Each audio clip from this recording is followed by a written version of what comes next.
वसल्लम। আল্লাহ পাক জাল্লা জালালুহু ওয়া মানওয়ালুহু আমাদের সকলকে মাফ করে দেন, সকল মুসলমানকে মাফ করে দেন। জান্নাতুল ফিরদাউস আমাদের জন্য মঞ্জুর করেন। জাহান্নাম থেকে আল্লাহ পাক আমাদেরকে বাঁচান। দিন দুনিয়ার ভালোই আমাদেরকে নসিব করেন। নূরওয়ালা এবং বন্দিগিওয়ালা জিন্দেগি আমাদের সকলকে দান করেন। আর ভাই, ঈমানওয়ালা ইসলামওয়ালা মানুষ ভালো মানুষ এবং বড় তার মর্যাদা, বড় তার মর্তবা। বাহ্যিকভাবে একজন মুসলমানের জীবনে হাজারো ভুল ত্রুটি থাকে, হাজারো কমতি থাকে, ঘাটতি থাকে। এত সত্ত্বেও বাস্তব সত্য এই যে একজন মুসলমান অনেক বেশি দামি, যেটা সেই মুসলমান এখন কল্পনা করতে পারে না। ঈমানের বরকতে একজন মুসলমান অনেক দামি হয়। যার সিনার ভিতরে ঈমান, যার জীবনে ইসলাম, সে অনেক বড় দামি মানুষ। দুনিয়ার হাজার হাজার রাজা বাদশাদের চেয়ে এক মুসলমানের মর্তবা বেশি। কালেমার বরকতে, ঈমানের বরকতে, লা ইলাহা ইল্লাল্লাহর বরকতে আল্লাহ তাআলা আমাদেরকে খাঁটি মুসলমান হিসেবে কবুল করেন। ঈমান নিয়ে এবং দ্বীন নিয়ে চলার জন্য আল্লাহ আমাদের সকলকে তৌফিক দান করেন। মুসলমানদের মধ্যে পরস্পর নানান ধরনের মতবিরোধ থাকে। একজন থেকে আরেকজনের, এক দল থেকে আরেক দলের খানিকটা অথবা অনেকটা দূরত্বও থাকে, কিন্তু ঈমান যদি তার ভিতরে আছে, সে দামি মানুষ। আল্লাহ আমাদের ঈমানকে, দ্বীনকে আরো বেশি কামিয়াব বানায় দেন। কামিল দ্বীনি জিন্দেগি আল্লাহ পাক আমাদেরকে নসিব করেন। আকাশে যখন সূর্য উদয় হয় তো সারা পৃথিবী আলোকিত হয় সূর্যের সে আলোর কারণে, নূরের কারণে। কিন্তু যদি আকাশ পুরোটা মেঘলা থাকে, মেঘে ভরা থাকে, সূর্যের আলো কি পৃথিবী থেকে দেখা যায়? তখন কি আকাশে সূর্য নাই? সূর্য তো আছে, কিন্তু সূর্যের আলোটা দেখা যায় না। অনুরূপভাবে ঈমান যে ভিতরে থাকে, সেই ঈমানের আলো লক্ষ কোটি সূর্যের চেয়েও বেশি। কিন্তু মুসলমান যখন গুনাহের কাজ করে তো মেঘলা আকাশের কারণে ঈমানের নূরটা ফুটে ওঠে না। ভারতের এক বুজুর্গ তিনি বলছিলেন যে একদম সবচেয়ে নিম্নমানের মুসলমানের ঈমানের নূর যদি আল্লাহ পাক দুনিয়াতে প্রকাশ করে দেন, তাহলে কিয়ামত পর্যন্ত সূর্যেরই দরকার হবে না। কিয়ামত পর্যন্ত সূর্যের দরকার হবে না। শুধু একজন নিম্নমানের মুসলমানের ঈমানের নূর এত পাওয়ারফুল।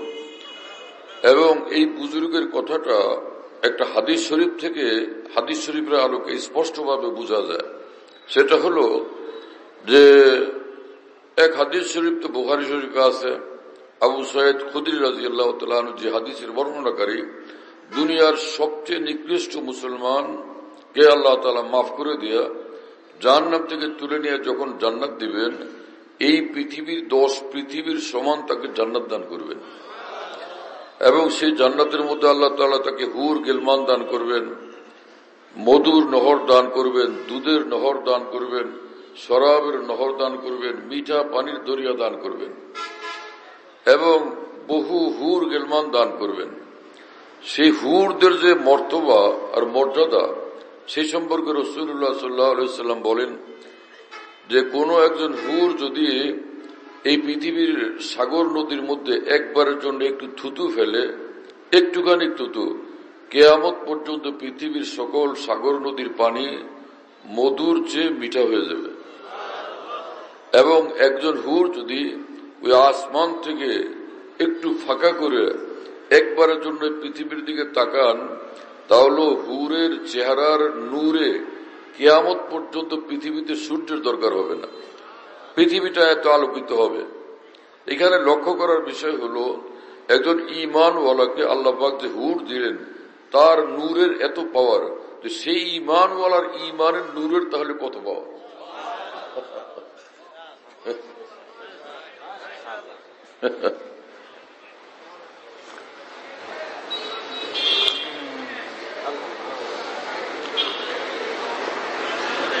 আমার ভাই মুসলমান, এজন্য আমাদের কর্তব্য হলো যে আমরা ভালো মুসলমান হই, খাঁটি মুসলমান হই, সচ্চা মুসলমান হই। হযরত খাজা মঈনুদ্দিন চিশতি রহমতুল্লাহ আলাইহি মস্ত বড় এক বুজুর্গ ছিলেন, বহুত বড় ওলিয়াল্লাহ ছিলেন। তিনি বলতেন, তোমার সিনার ভিতরে একটা অন্তর আছে, সে অন্তরটা আল্লাহর মহব্বত থেকে যদি শূন্য হয়, তোমার এটা মানুষের অন্তর নয়, এটা পশুর অন্তর।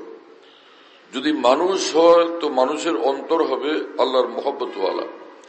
আর আল্লাহর মহব্বত যার ভিতরে পয়দা হয়ে যায়, তার চোখের দৃষ্টি পরিবর্তন হয়ে যায়, চাহনি পরিবর্তন হয়ে যায়, তার কথার আওয়াজ পরিবর্তন হয়ে যায়, তার চিন্তা চেতনা পরিবর্তন হয়ে যায়, জীবন ধারাটা পরিবর্তন হয়ে যায়। একটা ঘটনা থেকে সেটা আমরা সহজে অনুমান করতে পারি। সেটা হলো যে মজনু এবং লায়লা আপন চাচাতো ভাই বোন ছিল তারা। সে মজনু লায়লার জন্য পাগল হয়ে গেল। লায়লা কোনো পরমা সুন্দরী মেয়ে ছিল না। তো বাদশাহ যখন খবর পেলেন যে মজনু লায়লার জন্য এরকম পাগল, তো ওই জমানার বাদশাহ দেখতে চাইলেন যে কেমন সুন্দরী মেয়েটা। তো লায়লাকে তিনি দরবারে ডাকাইছেন বাদশাহ।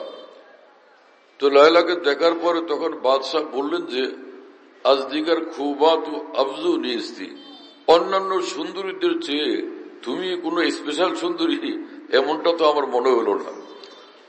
আজদিকার খুবাত আফজু নিস্তি গুফত খামোশ চুতু মজনু নিস্তি।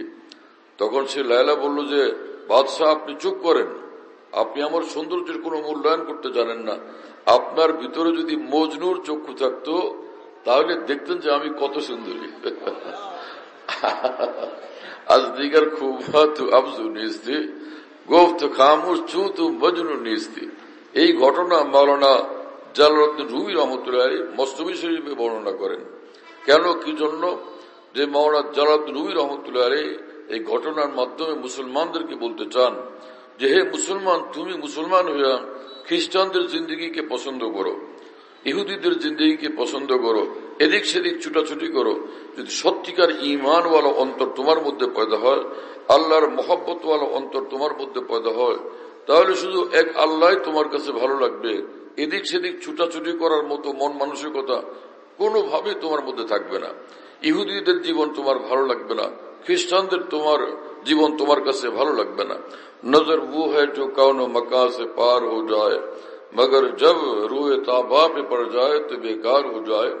ভারতের কোন এক বুজুর্গ কবি তিনি বলছিলেন যে ওই নজর দামি নজর, যেই নজর দুনিয়ার কোনো কিছুকে পছন্দ করে না, পছন্দ করে শুধু এক আল্লাহকে।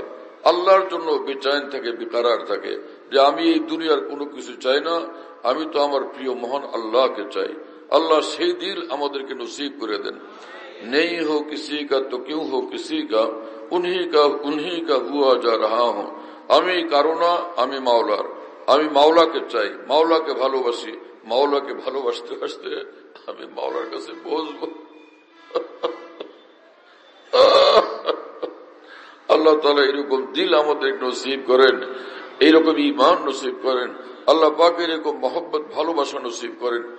ভারতের তদানীন্তন সবচেয়ে বড় আলেম, সবচেয়ে বড় মুহাদ্দিস, সবচেয়ে বড় ফকিহ যারা ছিলেন, বর্তমান সময়ের সমস্ত উলামায়ে দ্বীন যে মহান আকাবির দ্বীনকে শিরোমণি মনে করে তাদেরকে চিরদিনের জন্য দ্বীনের ক্ষেত্রে, ইসলামের ক্ষেত্রে, কোরআন সুন্নাহর ব্যাখ্যার ক্ষেত্রে অনুসরণীয় মনে করেন, সেই হযরত হাজী ইমদাদ, সেই হযরত মাওলানা কাসেম নানতুবী রহমতুল্লাহ আলাইহি, মাওলানা রশিদ আহমদ গঙ্গুই রহমতুল্লাহ আলাইহি, মাওলানা ইয়াকুব নানতুবী রহমতুল্লাহ আলাইহি, এই সব মানুষরা যাকে পৃথিবীর সেরা আল্লাহর ওলি এবং বহুত বড় আরেফ মনে করতেন, তিনি হচ্ছেন হযরত হাজী ইমদাদুল্লাহ মুহাজির মক্কি রহমতুল্লাহ আলাইহি।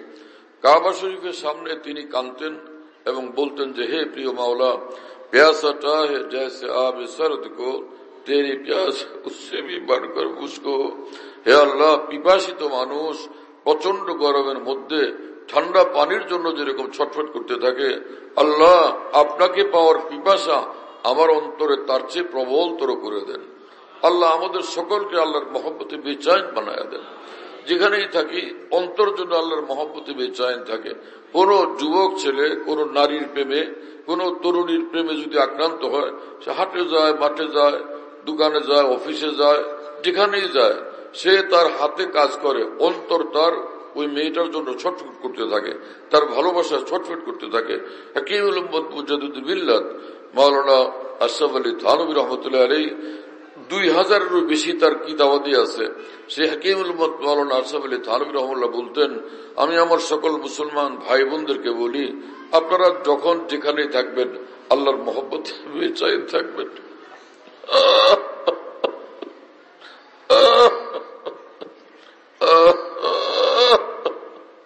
দস্তকার দিল বোঝার, হাতে কাজ করবেন, অন্তরে আল্লাহকে ভালোবাসবেন। যেদিক তাকায় সেদিকেই দূর দূর পর্যন্ত সব আল্লাহর নিদর্শন এই দুই চোখে যেন দেখতে থাকে। হ্যাঁ না, আসমান আমার আল্লাহর, জমিন আমার আল্লাহর, পৃথিবীটা আমার আল্লাহর, গাছগাছালি বাগ বাগান সবই আমার আল্লাহর। আল্লাহ পাক পবিত্র কোরআনে বলছেন যে ইন্না ফি খালকিস সামাওয়াতি ওয়াল আরদি ওয়াখতিলাফিল লাইলি ওয়ান নাহারি লাআয়াতিন লিউলিল আলবাব। আল্লাহ পাক বলেন, এই বিশাল আসমানের সৃষ্টি, এই বিশাল এই পৃথিবীর জমিনের সৃষ্টি এবং দিন রাত্রের গমনাগমনের মধ্যে বেশুমার নিদর্শন মজুদ জ্ঞানী মানুষদের জন্য। প্রতিটি বস্তু, প্রতিটি বিন্দু মানুষকে আল্লাহর দিকে টানে। ওইটা আল্লাহ পাকের এক নিদর্শন, আল্লাহর কুদরত দেখার আয়না, আল্লাহ পাকের সৌন্দর্য দেখার আয়না, আল্লাহ পাকের অস্তিত্ব বুঝার জন্য এক আয়না, আল্লাহ পাকের একত্বের এই সব দলিল প্রমাণ আসমান জমিনে ভরপুর হয়ে আছে। আল্লাহ পাক যাকে কামিল ঈমান দান করেন সে এগুলোর দ্বারা প্রভাবিত হইতে থাকে। একজন অশিক্ষিত মুসলমান আরব দেশের, কোন এরকম বড় শিক্ষিত না, আলেম না, সাধারণ মুসলমান, তিনি মরুভূমির মধ্যখান দিয়ে যাইতেছিলেন। হঠাৎ তিনি দেখতে পান যে ঠিক মরুভূমির মধ্যখানে বালুর মধ্যে মানুষের পায়ের চিহ্ন এবং উটের লেদা পড়ে আছে। তো ওই মানুষটা ওখানে দাঁড়াইলেন এবং তিনি বললেন, আল বারাদু তাদুল্লু আলাল বাঈর ও আসারুল আকদাম তাদুল্লু আলাল মাসির ফাসামাউন যাতু আবরাজ ওয়া আরদুন যাতু ফিজাজ।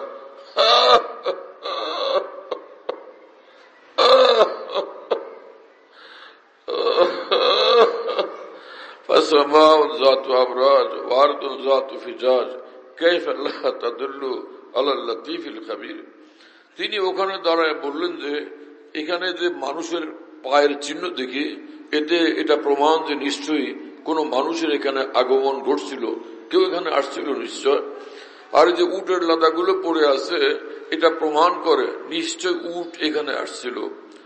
এরপরে তিনি বলেন যে যদি মানুষের পা দেখলে আমি মনে করতে বাধ্য হই এই বালুর মধ্যে মানুষের পায়ের চিহ্ন কেন, কোন মানুষ আসছিল এটা নিশ্চিত।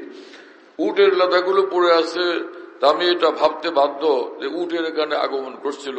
ফাসামাউ যাতু আবরাজ, এই বেশুমার গ্রহ নক্ষত্রের ভরপুরি আকাশ, এই আসমান, ও আরদুন যাতু ফিজাজ, বিশাল পৃথিবী, কাইফা লা তুদুল্লু আলাল লতীফিল খাবীর, কেন এটা প্রমাণ করবে না এই সব কিছুর এক স্রষ্টা আছেন, একজন স্রষ্টা আছেন এই সবকিছুর, যিনি এই সবকিছু দেখেন, সবকিছুর খবর রাখেন, সবকিছুর যিনি মহান স্রষ্টা। আল্লাহ তাআলা আমাদেরকে এরকম কামিল ঈমান দান করেন। ঈমান যখন ভিতরে আসে তার চেতনা পরিবর্তন হয়ে যায়, আলোকিত চেতনা তার নসিব হয়ে যায়, এক আলোকিত বুঝ জ্ঞান তার নসিব হয়ে যায়, যেটা নমরুদের মধ্যে থাকে না, যেটা ফেরাউনের মধ্যে থাকে না, কোন কাফের মুশরিকের মধ্যে থাকে না। কোন এক বুজুর্গের ভাষায়, अब वो जमा ना वो मका ना वो जमीन आसमां तूने जहां बदल दिया आके मेरी निगाह में। হে প্রিয় মাওলা, আমি আগের আসমান আর দেখি না, আগের পৃথিবীটা আর দেখি না, সবকিছু আমার পরিবর্তন হয়ে গেছে। এখন আমি নতুন আসমান দেখি, নতুন পৃথিবী দেখি। একজন মানুষ যতক্ষণ পর্যন্ত কাফের ছিল, আকাশ দেখলে, আসমান দেখলে মনে করতো একটা শরীর, পৃথিবীটাকে দেখলে মনে করতো একটা বা অনেকগুলো শরীর। কিন্তু যখন এক মানুষ সচ্চা ঈমানওয়ালা হয়, তো আল্লাহর মহব্বত এবং আল্লাহর নূর যখন ঈমানের সূত্রে তার ভিতরে প্রবেশ করে, তখন সে আসমানের দিকে তাকায় তার নূরওয়ালা চক্ষু দিয়া, তখন সেই নূরওয়ালা চক্ষু দিয়া দেখে এটা আমার আল্লাহর আসমান, এবং পুরো আসমান জুড়ে সে আল্লাহ পাকের নূরই নূর দেখতে থাকে। এবং পৃথিবীর যেদিকে তাকায় সেদিকে আল্লাহ পাকের নূরই নূর দেখতে থাকে। এবং এটা আমাদের কথা কেন, খোদ কোরআন শরীফে রব্বুল আলামিন বলেন যে আল্লাহু নূরুস সামাওয়াতি ওয়াল আরদ, মহান আল্লাহ আসমান সমূহের নূর এবং এই পৃথিবীর নূর। যেখানে পৃথিবীতে কোনো রূপ সৌন্দর্য এবং আলো আমরা দেখতে পাই সেটা মহান রব্বুল আলামিনের নূরের ফোকাস। আল্লাহ পাকের সে নূরের জাতের, নূরের সত্তার এই একটা আলোর প্রতিবিম্ব আমরা পৃথিবীতে দেখতে পাচ্ছি। এজন্য ভারতের বিখ্যাত এক ইংরেজি শিক্ষিত ব্যক্তি, কিন্তু আউলিয়া বুজুর্গানের সোহবতে অনেক বড় মানুষ হয়েছিলেন, বহুত বড় ওলি আল্লাহ, যাকে আরিফুল হিন্দ বলা হয়। সে খাজা আজুল হাসান মুরজুব রহমতুল্লাহ আলী বলেন যে हर चीज में अक्सरों के ज़ेबा नजर आया, हर चीज में अक्सरों के ज़ेबा नजर आया, आलम मुझे बस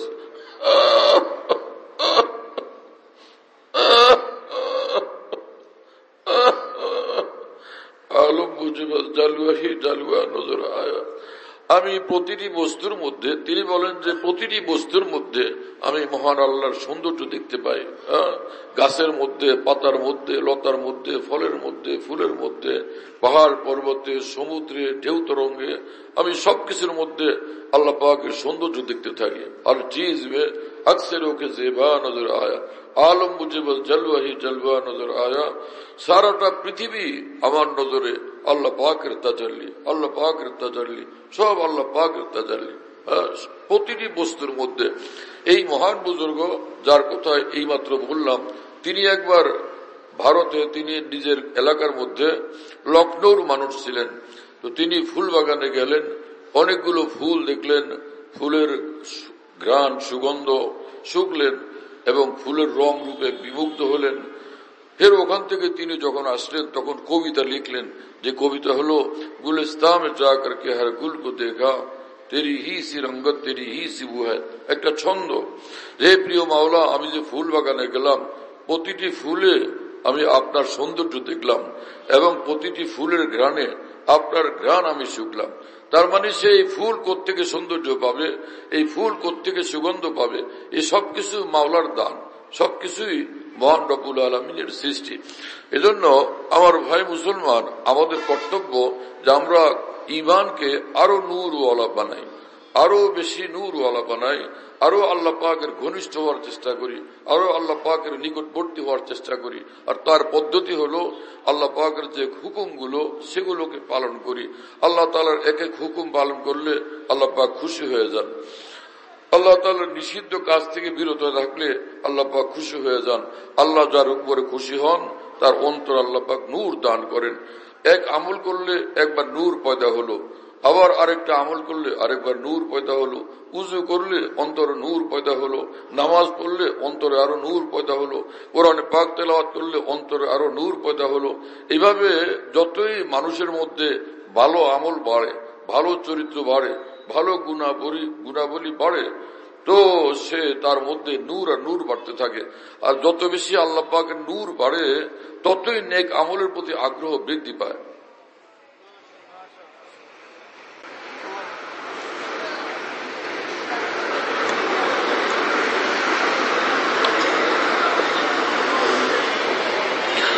রাসূল আকরাম সাল্লাল্লাহু আলাইহি ওয়াসাল্লাম বলছেন, আসসালাতু নূর, নামাজ পুরোটা নূরই নূর।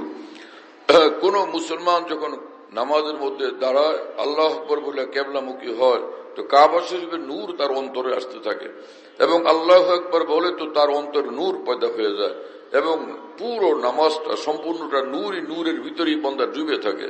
এবং জিকিরের মধ্যে মানুষ যখন মশগুল হয়, লা ইলাহা ইল্লাল্লাহ জিকির করতেছে, সুবহানাল্লাহ আলহামদুলিল্লাহ জিকির করতেছে, তো জিকিরের অবস্থাতে আল হাদিসে কুদসিতে আল্লাহ পাক বলেন, আনা মা আবদি ইযা যাকারানি, বান্দা যখন আমার জিকিরে মশগুল হয় আমি আমার বান্দার সঙ্গে হয়ে যাই। তো আল্লাহ পাক ওই বান্দাকে ওই সময় অনেক বড় নৈকট্য দান করেন এবং নূরই নূর আল্লাহ পাক তাকে দান করেন। আল্লামা ইবনুল কাইয়িম রাহমাতুল্লাহি আলাইহি বলেন যে কোন মানুষ যখন কোন জায়গাতে আল্লাহ পাকের জিকিরে মশগুল হয় তো ওই মানুষদের ওই মাহফিলটা নূরের মাহফিল হয়ে যায়, ওই মাহফিলটা ফেরেশতার মাহফিল হয়ে যায়। আমরা তো আল্লাহ রসুল আল্লাহকে বিশ্বাস করি এবং রাসূলুল্লাহ সাল্লাল্লাহু আলাইহি ওয়াসাল্লামকে বিশ্বাস করি। আল্লাহ যা বলেন সত্য বলেন এবং কোরআন শরীফে আল্লাহ পাক বলছেন যে ওমা ইয়ানতিকু আনিল হাওয়া ইন হুয়া ইল্লা ওয়াহয়ুন ইউহা, আমার রসুল নিজের খেয়াল থেকে বলেন না, আমি ওহীর মাধ্যমে যা কিছু পাঠাই তার জবানে সেটাই বের হয়, সেটাই তিনি বলেন। সে রাসূল পাক সাল্লাল্লাহু তাআলা আলাইহি ওয়াসাল্লাম আমাদেরকে বলছেন এই কথা, লা ইয়াকুদু কওমুন ইয়াযকুরুনাল্লাহ ইল্লা হাফাতহুমুল মালাইকা ওয়া গাশিয়াতুহুর রাহমা ওয়া নাযালাত আলাইহিmus সাকিনা ওয়া যাকারাহুমুল্লাহু ফী মান ইনদা। রাসূলুল্লাহ সাল্লাল্লাহু আলাইহি ওয়াসাল্লাম বলেন, কিছু সংখ্যক মুসলমান যখন কোন এক মজলিসের মধ্যে আল্লাহর জিকিরে মশগুল হয়ে যায়, তো ফেরেশতারা, নূরের ফেরেশতারা তাদেরকে পুরা মাহফিলটাকে ঘিরে ফেলেন এবং নাযালাত আলাইহিmus সাকিনা, তাদের উপরে এক নূর নাজিল হয়, যে নূর অন্তরে যখন পৌঁছে, নূরুন ইয়াস্তাকিরু ফিল কলব ওয়া বিহি ইয়াসবুতু তাওয়াজ্জুহু ইলাল হক, এমন এক নূর তার অন্তরে প্রবেশ করে যে নূর তাকে আল্লাহর দিকে টানতে থাকে, আসমানের দিকে টানতে থাকে, আরশ আযমের দিকে টানতে থাকে। এই হাদিসে পাক থেকে এটা প্রমাণিত হয় যে মুসলমানের আল্লাহর কিছু জিকির করা উচিত, যে জিকিরই আপনি করেন।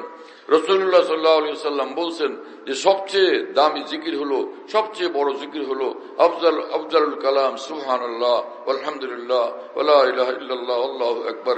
সবচেয়ে দামি জিকির হলো সুবহানাল্লাহ আলহামদুলিল্লাহ লা ইলাহা ইল্লাল্লাহ আল্লাহু আকবার। আর এক হাদিস শরীফে রাসূলুল্লাহ সাল্লাল্লাহু আলাইহি ওয়াসাল্লাম বলেন, আফজালুজ যিকরি বাদা কিতাবিল্লাহ লা ইলাহা ইল্লাল্লাহ। আল্লাহর কোরআনের তেলাওয়াতের পরে সবচেয়ে বড় জিকির হলো লা ইলাহা ইল্লাল্লাহ। এবং এক হাদিস শরীফে রাসূলুল্লাহ সাল্লাল্লাহু আলাইহি ওয়াসাল্লাম বলেন যে আল ঈমান বিজুন ওয়া সাবুনা শুবা ফাআফজালুহা কাউলু লা ইলাহা ইল্লাল্লাহ। ঈমানের 70-এরও বেশি শাখা প্রশাখা আছে, প্রত্যেকটাই গুরুত্বপূর্ণ এবং দামি, কিন্তু রাসূলুল্লাহ সাল্লাল্লাহু আলাইহি ওয়াসাল্লাম বলেন যে এই 70-এর ঊর্ধ্বে, মানে এক হাদিসের বর্ণনায় ৭৬টা, এক হাদিসের বর্ণনায় ৭৭টা, এই ৭৭টা ঈমানের গুরুত্বপূর্ণ দামি শাখার মধ্যে সবচেয়ে দামি হলো লা ইলাহা ইল্লাল্লাহর জিকির। আর এক হাদিস শরীফে রাসূলুল্লাহ সাল্লাল্লাহু আলাইহি ওয়াসাল্লাম বলেন, কোন মুসলমান যদি প্রতিদিন ১০০ বার করে লা ইলাহা ইল্লাল্লাহ জিকির করে, কিয়ামতের দিন সে যখন হাসরের মাঠে আসবে, এই কালেমার নূরে তার চেহারা পূর্ণিমার চাঁদের মতো ঝলমল করতে থাকবে। আমার প্রিয় বন্ধুরা, এজন্য কিছু সময় আল্লাহ পাকের জিকির তো করা চাই। ৫ ওয়াক্ত নামাজের পরে রাসূলুল্লাহ সাল্লাল্লাহু আলাইহি ওয়াসাল্লাম শিক্ষা দিয়েছেন যে আমরা অন্তত যেন সুবহানাল্লাহ ৩৩ বার, আলহামদুলিল্লাহ ৩৩ বার, আল্লাহু আকবার ৩৪ বার পড়ি ৫ ওয়াক্ত নামাজের পরে। এবং অনুরূপভাবে একই আমল শোয়ার আগেও করা। এই আমলটা হযরত রাসূল পাক সাল্লাল্লাহু আলাইহি ওয়াসাল্লাম শিক্ষা দিয়েছিলেন মূলত হযরতে ফাতেমা রাদিয়াল্লাহু তাআলা আনহাকে। তো একই আমল আমাদের সকলের জন্য। এই হাদিসের উপর যদি আমল করা মুশকিল মনে হয়, যে কোনো কারণে, ব্যস্ততার কারণে অথবা দুর্বলতার কারণে, আর এক হাদিস শরীফের বাতলানো আমল তো আরো সহজ, কিন্তু পুরস্কার অনেক বড়। সেটা হলো ক্বালা রাসূলুল্লাহ সাল্লাল্লাহু আলাইহি ওয়াসাল্লাম মা মিন মুসলিমিন খাসলাতানি। রাসূলুল্লাহ সাল্লাল্লাহু আলাইহি ওয়াসাল্লাম বলেন যে খাল্লাতানি লা ইউহসিমা রাজুলুন মুসলিম ইল্লা দাখালাল জান্নাহ।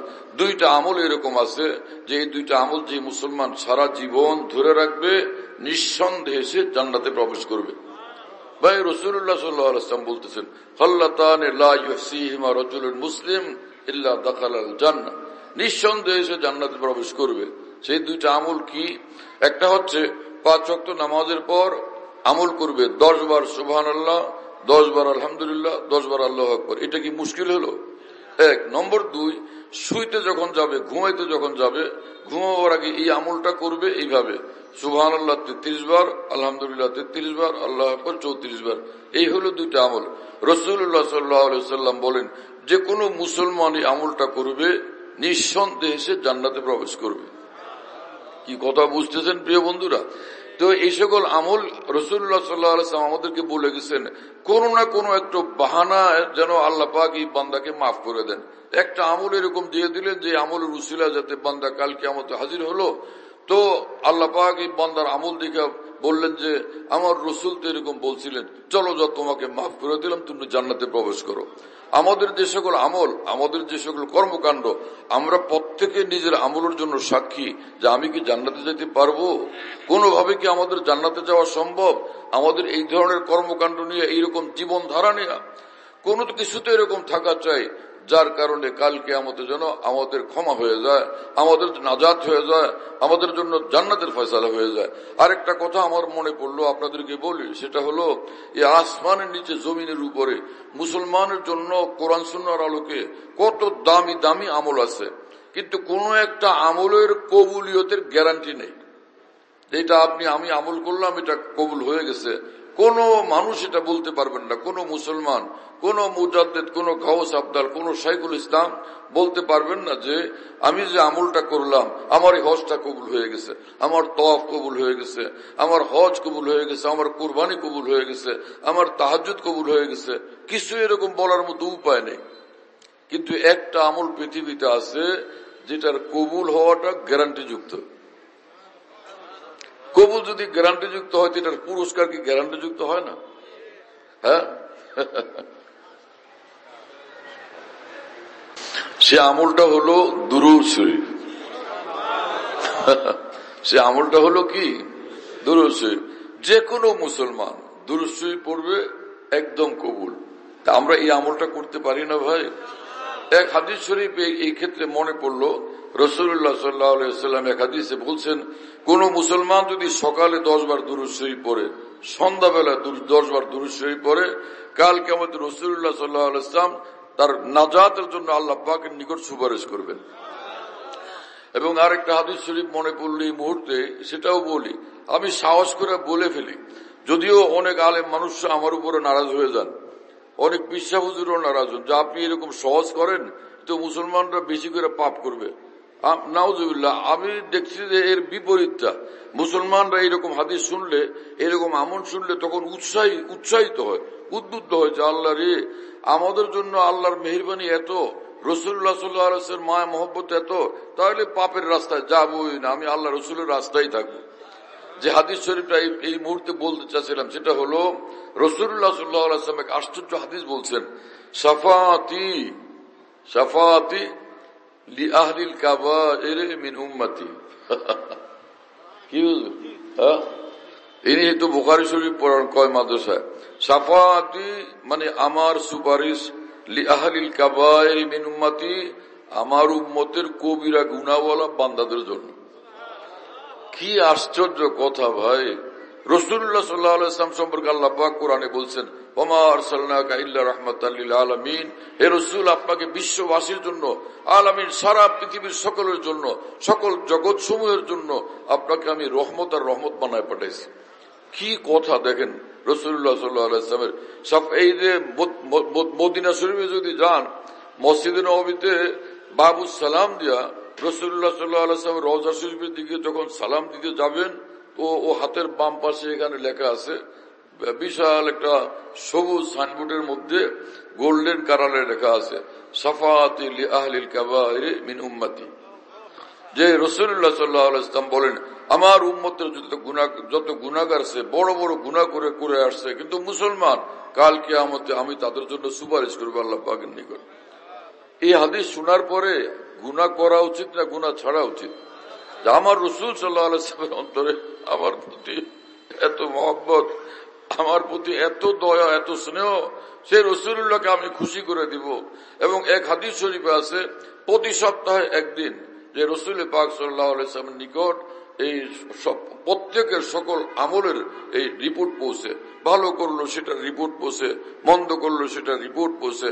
যে রাসূল সপ্তাহের শেষে রাসূল পাক সাল্লাল্লাহু আলাইহি ওয়াসাল্লামের নিকট যখন এই আমলের রিপোর্ট পৌঁছে, ভালো ভালো আমলের রিপোর্ট দিকে তিনি খুশি হয়ে যান। মন্দ আমলগুলো দেখলে, মন্দ কাজগুলো দেখলে তিনি কষ্ট পান। তো প্রতি সপ্তাহে একদিন আল্লাহ রসুলকে খুশি করে দেওয়া, এটা আমাদের কর্তব্য নাকি অসন্তুষ্ট করে দেওয়া, কষ্ট পাওয়া দেওয়া, এটা আমাদের কর্তব্য? এটা আমরা ফিকির করি। আল্লাহ পাক আমাদেরকে বুঝ দান করেন। আমি দুরূদ শরীফের কথা বলতেছিলাম যে রাসূলুল্লাহ সাল্লাল্লাহু আলাইহি ওয়াসাল্লাম বলেন যে যদি কেউ আমার প্রতি দুরূদ শরীফ পড়ে, দুনিয়ার যে কোনো প্রান্তে সে দুরূদ শরীফ পড়বে, তো একদল ফেরেশতা পৃথিবীতে ঘুরতে থাকেন যে কেউ এই দুরূদ শরীফ পড়ে কিনা।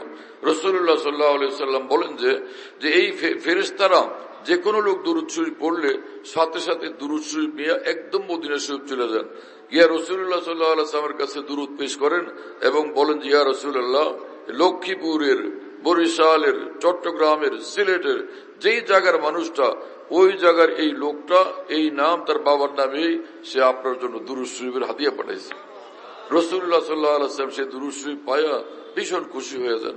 এজন্য কোন মুসলমান যদি চায় যে এই মুহূর্তেই মদিনার সঙ্গে রাসূলুল্লাহ সাল্লাল্লাহু আলাইহি ওয়াসাল্লামের সঙ্গে আমার তাজা টাটকা যোগাযোগ হয়ে যাক, তার জন্য সহজ তরিকা হলো দুরূদ শরীফ পাঠ করা। আল্লাহুম্মা সাল্লি আলা সাইয়্যিদিনা মাওলানা মুহাম্মদ ওয়া আলা আলি সাইয়্যিদিনা মাওলানা মুহাম্মদ ওয়া বারিক ওয়া সাল্লিম। আল্লাহ তাআলা রাসূলুল্লাহ সাল্লাল্লাহু আলাইহি ওয়াসাল্লামের মর্যাদা সীমাহীন বৃদ্ধি করে দেন। আল্লাহর পরে আর যত মর্তবা আছে, আল্লাহ হিসাবে আল্লাহর যত মর্তবা, এরপরে যত মর্তবা আছে আল্লাহ সবটা রাসূলুল্লাহ সাল্লাল্লাহু আলাইহি ওয়াসাল্লামকে দান করেন। আর রাসূলুল্লাহ সাল্লাল্লাহু আলাইহি ওয়াসাল্লামের মহব্বত ভালোবাসা আমাদের অন্তরে সর্বোচ্চ মাত্রায় দান করেন, সর্বোচ্চ মাত্রায়। রাসূলুল্লাহ সাল্লাল্লাহু আলাইহি ওয়াসাল্লাম বলছেন যে আমার মহব্বত যার অন্তরে থাকবে আমার সঙ্গে সে জান্নাতে থাকবে। ওমান আহাব্বানি কানা মাই ফিল জান্নাহ, যে আমাকে ভালোবাসবে, যার অন্তরে আমার মহব্বত থাকবে, তো সে আমার সঙ্গে জান্নাতে বসবাস করবে। এই কথাটা আরো একটু পরিষ্কার হলে ভালো, যে আমার সঙ্গে জান্নাতে বসবাস করবে অর্থ কি? রাসূলুল্লাহ সাল্লাল্লাহু আলাইহি ওয়াসাল্লাম যে জান্নাতটা পাইবেন আমরা সব গিয়ে সেই জান্নাতে প্রবেশ করব যারা আমরা আল্লাহ রাসূলকে ভালোবাসবো, এই অর্থ না। কানা মাই ফিল জান্নাহ মাইয়াতা মুকারাবাতিন লা মাইয়াতান মুতাহিদাতান, যে রাসূলুল্লাহ সাল্লাল্লাহু আলাইহি ওয়াসাল্লামের সঙ্গে আমরা থাকবো মানে তার জান্নাত, তার সঙ্গে জান্নাতে থাকবো মানে রাসূলুল্লাহ সাল্লাল্লাহু আলাইহি ওয়াসাল্লামের জান্নাতের নিকটবর্তী জান্নাতে থাকবো। রাসূল পাক সাল্লাল্লাহু আলাইহি ওয়াসাল্লামের নিকটবর্তী জান্নাতে থাকবো। এতে করে সুবিধা হবে যে বারবার এবং বেশি বেশি রাসূল পাক সাল্লাল্লাহু আলাইহি ওয়াসাল্লামকে দেখার তৌফিক নসিব হবে। এবং আল্লাহ রাসূলকে দেখা কত বড় দৌলত। মহিউদ্দিন ইবনে আরবি রাহমাতুল্লাহ আলাইহি মস্ত বড় এক বুজুর্গ ছিলেন, কি বলা তার সম্পর্কে। মহিউদ্দিন ইবনে আরবি রাহমাতুল্লাহ আলাইহি বলতেন, ইন নাযারতা ইলা রাসূলিল্লাহ সাল্লাল্লাহু আলাইহি ওয়াসাল্লাম নাযারতা ইলাল কুরআন, তুমি যদি প্যারা নবী মুহাম্মদুর রাসূলুল্লাহ সাল্লাল্লাহু আলাইহি ওয়াসাল্লামকে দেখো তার মানে তুমি পুরো কোরআন শরীফ দেখে ফেলছো। 30 পারা কোরআন, তার ভিতরে তুমি 30 পারা কোরআন দেখতে পাইছো। ওয়া ইন নাযারতা ইলাল কুরআন নাযারতা ইলা রাসূলিল্লাহ সাল্লাল্লাহু আলাইহি ওয়াসাল্লাম, আর যদি তুমি আল্লাহর কোরআন দেখো তার মানে তুমি রাসূলুল্লাহকে দেখছো। কোরআন এবং রাসূলুল্লাহ সাল্লাল্লাহু আলাইহি ওয়াসাল্লামের মধ্যে এমনটা একাকার হয়ে যাওয়ার সম্পর্ক, মন্তু সুদাম তু মানসুদি বন্তন সুদাম তু জাসুদি তাকাসনা গোয়ত বাদাজি কে মন দিগরম তা দিগরি, है ना। দুইজন এতটা ঘনিষ্ঠ যে একাকার একদম, এতটা সম্পর্ক রাসূলুল্লাহ সাল্লাল্লাহু আলাইহি ওয়াসাল্লামের সঙ্গে কোরআনের, আর কোরআনের সঙ্গে রাসূল পাক সাল্লাল্লাহু আলাইহি ওয়াসাল্লামের। সেই রাসূল পাক সাল্লাল্লাহু আলাইহি ওয়াসাল্লামকে কাল কিয়ামতে যদি আমরা দেখতে পাই, জান্নাতের মধ্যে দেখতে পাই, কি নেয়ামত আমাদের জন্য হবে। এক সাহাবী তিনি বলেন যে পূর্ণিমা রাত, আকাশে পূর্ণিমার চাঁদ, আমরা রাসূলুল্লাহ সাল্লাল্লাহু আলাইহি ওয়াসাল্লামের সঙ্গে খোলা আকাশের নিচে বসে আছি, একবার পূর্ণিমার চাঁদের দিকে তাকাই, একবার রাসূলুল্লাহ সাল্লাল্লাহু আলাইহি ওয়াসাল্লামের দিকে তাকাই, আল্লাহর কসম রাসূলুল্লাহ সাল্লাল্লাহু আলাইহি ওয়াসাল্লাম পূর্ণিমার চাঁদের চেয়ে বেশি সুন্দর। সুবহানাল্লাহ তাআলা বিহাম।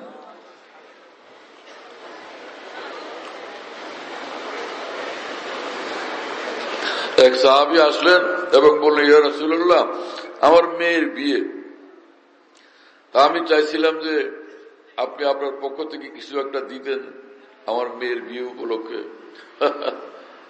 রাসূলুল্লাহ সাল্লাল্লাহু আলাইহি ওয়াসাল্লাম বললেন শিশি নিয়ে আসেন। উনি একটা শিশি নিয়ে আসেন। রাসূলুল্লাহ সাল্লাল্লাহু আলাইহি ওয়াসাল্লামের দেহ মুবারক থেকে ঘাম ঝরতেছিল, তো তিনি এই শিশির মুখে, এটা ছিল রাসূলুল্লাহ সাল্লাল্লাহু আলাইহি ওয়াসাল্লামের মুজিজা, এরকম শিশির মুখে আঙ্গুল ধরলেন, ঘাম টপ টপ করে শিশির মধ্যে পড়তেছে। শিশিটা ভরে গেলে পরে ঘামগুলো তাকে দিয়ে দিলেন এবং বললেন যে নিয়ে যাও, এটা আরবের লোকেরা খুশবু ভীষণ পছন্দ করে, যে তোমার মেয়ে যখন খুশবু দিতে লাগাইতে চাইবে তখন এই খুশবুটা যেন লাগায়, এই আমার ঘামগুলো লাগায়। ওই বাড়িতে যে খুশবু লাগাইতেন তারা আশপাশ থেকে দূর দূর পর্যন্ত মানুষের খুশবু অনুভব করত। পরে ওই বাড়িটার নাম হয়ে গেছে বাইতুল মুতাইয়্যিবিন, যে খুশবুওয়ালাদের বাড়ি, অথবা বাইতুল মুতাইয়্যিবিন, খুশবু যারা লাগায় তাদের বাড়ি, বাইতুল মুতাইয়্যিবিন অথবা বাইতুল মুতাইয়্যিবিন। তো রাসূল সাল্লাল্লাহু আলাইহি ওয়াসাল্লামের ঘাম মুবারক এরকম খুশবু ছিল। আরেক হাদিস শরীফ হঠাৎ মনে পড়লো যে রাসূলুল্লাহ সাল্লাল্লাহু আলাইহি ওয়াসাল্লাম রাত্রিবেলা যে পেশাব করতে যাবেন, তো ঘর থেকে অনেক সময় বের হইতেন না, সারাদিন খালি ব্যস্ত ব্যস্ত ব্যস্ত, এরপরে একটু গিয়া আরাম করতেন, স্ত্রীদেরকে সময় দিতেন, এসার পরে গিয়া আবার আরাম করতেন, আবার জলদি উঠতেন, আবার লম্বা লম্বা তাহাজ্জুদে মশগুল হয়ে যেতেন। হ্যাঁ, এবং রাসূলুল্লাহ সাল্লাল্লাহু আলাইহি ওয়াসাল্লামের তাহাজ্জুদ ছিল তিনি সুস্থ সবল থাকা অবস্থায় পূর্ণ 8 রাকাত। এগুলো যারা খেয়াল করে শুনবেন, অনেকে হাদিস তো পড়েন কিন্তু ভালো ব্যাখ্যা সহকারে না পড়লে বুঝতে পারবেন না। 8 রাকাত মানে লম্বা রুকু, লম্বা সিজদার 8 রাকাত। আর সংক্ষিপ্ত নামাজ পড়তেন 8 রাকাত শুরুর পূর্বে 2 রাকাত। কয় রাকাত হলো? 10 রাকাত। এটা হলো সংক্ষিপ্ত নামাজ, ছোট ছোট সূরা দিয়া, ছোট রুকু, ছোট সিজদা দিয়া এরকম 2 রাকাত পড়তেন। আর এই 8 রাকাতের শেষে রাসূলুল্লাহ সাল্লাল্লাহু আলাইহি ওয়াসাল্লাম বসে বসে ক্লান্ত অবস্থায় আবার ছোট্ট সূরা কেরাত দিয়া সংক্ষিপ্ত আকারে আরো 2 রাকাত পড়তেন। তো এইটা শুরুতে 2 রাকাত ছোট্ট আকারে, শেষে 2 রাকাত ছোট্ট আকারে, আর মধ্যখানে লম্বা 8 রাকাতে পড়তেন। রাসূলুল্লাহ সাল্লাল্লাহু আলাইহি ওয়াসাল্লামের তাহাজ্জুদের নামাজ ফরজ ছিল, উম্মতের কারোর জন্য ফরজ না, বরং আমাদের জন্য সেটা একটা নফল আমল। করলে বড় মর্তবা, না করলে কোনো গুনাহ নেই। কথা বুঝতেছেন প্রিয় বন্ধুরা? তো রাসূল পাক সাল্লাল্লাহু আলাইহি ওয়াসাল্লাম এইরকম লম্বা লম্বা তাহাজ্জুদের নামাজ পড়তেন। সুবহানাল্লাহ তাআলা ওয়া বিহামদি। আজীব মুআমালা। এতক্ষণ দাঁড়ায় থাকতেন যে পা ফুলে যেত। হযরত আয়েশা সিদ্দিকা রাদিয়াল্লাহু তাআলা বলতেন, ইয়া রাসূলুল্লাহ, আল্লাহ না বলছেন যে তুমি কোনো টেনশন করো না, তুমি নিজেরা, আমি তোমারে বানাইছি সর্বশ্রেষ্ঠ নবী, আর তুমি নিজেরে মনে করো তুমি গুনাহগার, চলো তোমার সব আগের পিছে সব গুনাহ মাফ করে দিলাম, তবুও শান্ত হও। আল্লাহ পাক তো এরকম বলে দিচ্ছেন আপনাকে, এত বড় মর্যাদা দেওয়ার পরে আপনি এরকম এত কষ্ট করেন কেন? হযরত রাসূলুল্লাহ সাল্লাল্লাহু আলাইহি ওয়াসাল্লাম বলতেন, আফালা আকুনু আবদান শাকুরা, হে আয়েশা, আল্লাহ পাক আমাকে এত বড় মর্যাদা দিচ্ছেন, আমাকে এত মহব্বত করেন, তা আমার কি শুকরগুজার বান্দা হওয়া উচিত না? আমার কি কৃতজ্ঞ বান্দা হওয়া উচিত না? আল্লাহু আকবার। এক হাদিস থেকে প্রমাণিত হয় যে আল্লাহ পাক যখন কোন বান্দাকে নেক আমলের তৌফিক দেন, ঈমান দান করেন, নামাজের তৌফিক দেন, রোজা রাখার তৌফিক দেন, ভালো হওয়ার তৌফিক দেন, ভালো চরিত্র দান করেন, ভিতর বাইরে স্বচ্ছ সৎ হওয়ার তৌফিক দেন, তখন আরো তার আমলের মধ্যে মশগুল হওয়া দরকার, আরো তার বেশি বন্দেগীতে মশগুল হওয়া দরকার। এই শুকর হিসাবে, শুকরিয়া হিসাবে, যে রব্বুল আলামিন, আমি তো এরকম উপযুক্ত ছিলাম না, হ্যাঁ, আপনি আমাকে নমরুদ বানান নাই, ফিরআউন বানান নাই, কাফের মুশরিক বানান নাই, আবু লাহাব আবু জাহাল বানান নাই, আপনি আমাকে ঈমান দান করছেন, ইসলাম দান করছেন, মুসলমান বানাইছেন। आदमी दादाई बाजा मुसलमा कर दाई, ऐ खुदा कुर्बा सवाम एहसा पर एहसा कर दाई। हे अल्लाह, আপনি পশু না বানায়া, জন্তু জানোয়ার না বানায়া আপনি আমাকে মানুষ বানাইছেন, মানুষ বানায় আপনি আমাদেরকে নমরুদ ফেরাউত না বানায়া আপনি আমাকে মুসলমান বানাইছেন। আল্লাহ, আমি আমার পুরা জীবন আপনার উপরে উৎসর্গ করতে থাকবো, আরো উৎসর্গ করতে থাকবো, আর উৎসর্গ করতেই থাকবো আপনার উপরে। আমি এক আপনার দিকে মুতাওয়াজ্জে থাকবো, আপনার নেয়ামত ভোগ করবো, আর আপনাকে ডাকবো, আপনার বন্দেগী করবো, আমি ভিন্ন কোনো পথে যাবই না। तौहीद तो यह है कि बस खुदा हशर में कह दे, ये बंदा दो आलम से खफा मेरे लिए है। शेखुल हदीस मौलाना জাকির রহমতুল্লাহ আলাইহি বলেন যে সত্যিকার ঈমানওয়ালা, তাওহীদওয়ালা একজন মুসলমানের জীবনটা তো এমন হওয়া উচিত, কাল কিয়ামত রব্বুল আলামিন যখন এই মুসলমানকে দেখবেন, আল্লাহ পাক বলবেন যে, আরে এটা তো আমার পাগল, আমার দেওয়ানা, আমার ছাড়াও কিছু জানে না, কিছু বুঝে না, যাও ওরে সোজা জান্নাতে পৌঁছে দাও। আল্লাহ এরকম সচ্চা মুসলমান আমাদেরকে বানান।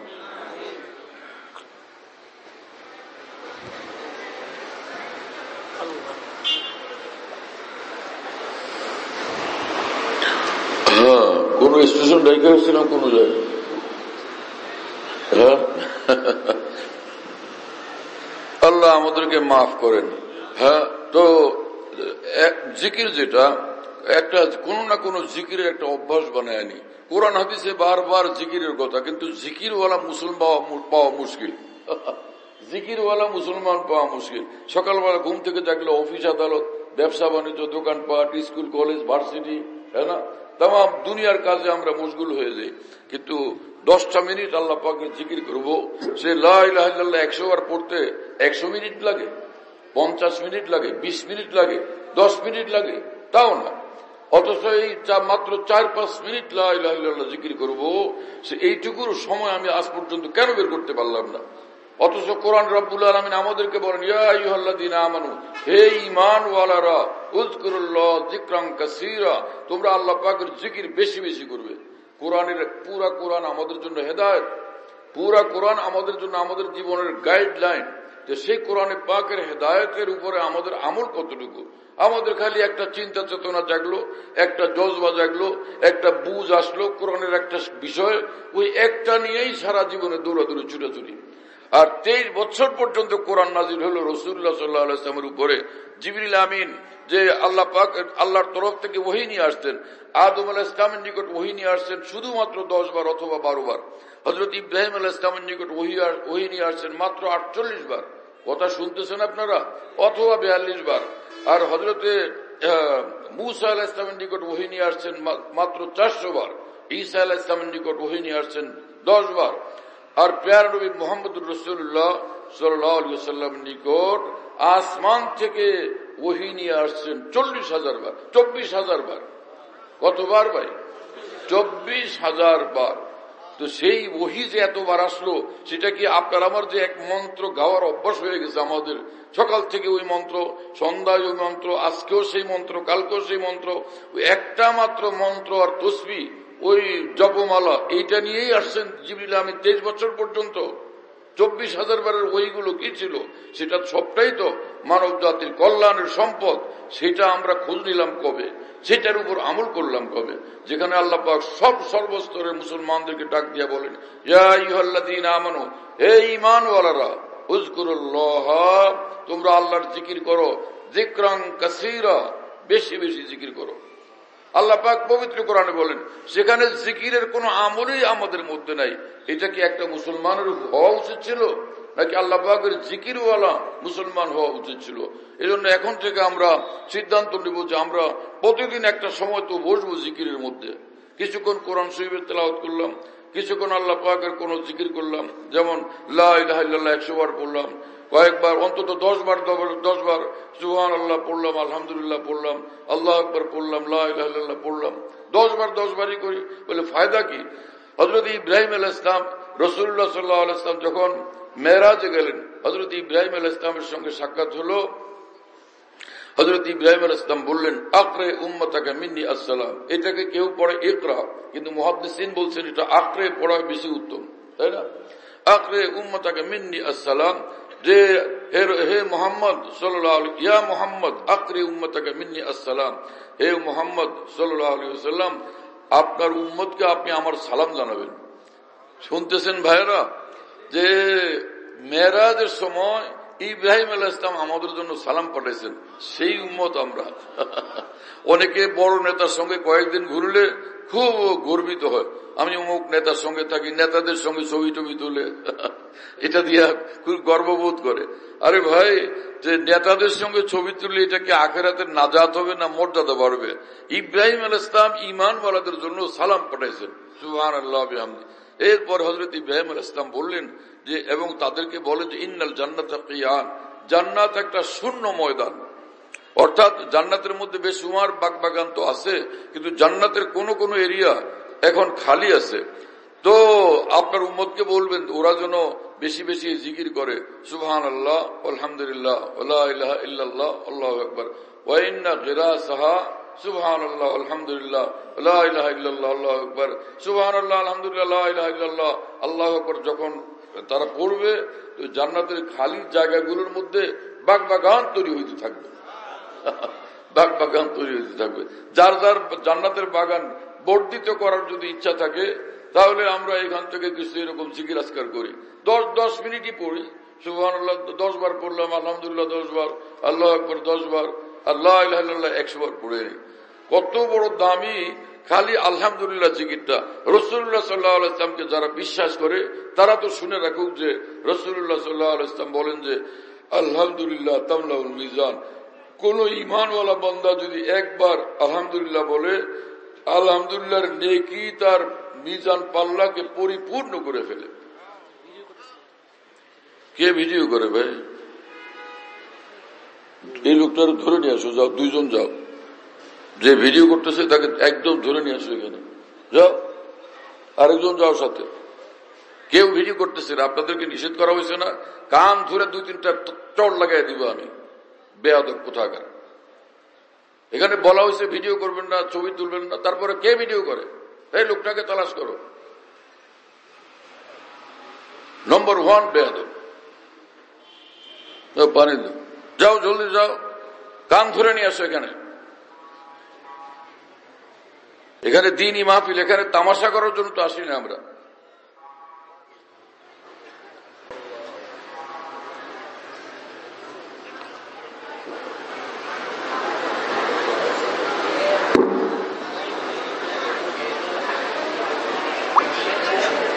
এখানে আমরা ব্যবসা করার জন্য আসি না এবং নেতা হওয়ার জন্য আসি না। দ্বীনের কথা আলোচনা করি, মুসলমান ভাইরা দ্বীনের কথা শুনে। এখানে ডিস্টার্ব করেন কেন? ভিডিও করলে ডিলিট করাও, কান ধরে উঠাও, বসাও। এরে পুরা মজলিসটাকে নষ্ট করলো এই লোকটা। সবাই দ্বীনের কথা শুনে, একজন ওখানে তামাশা করে।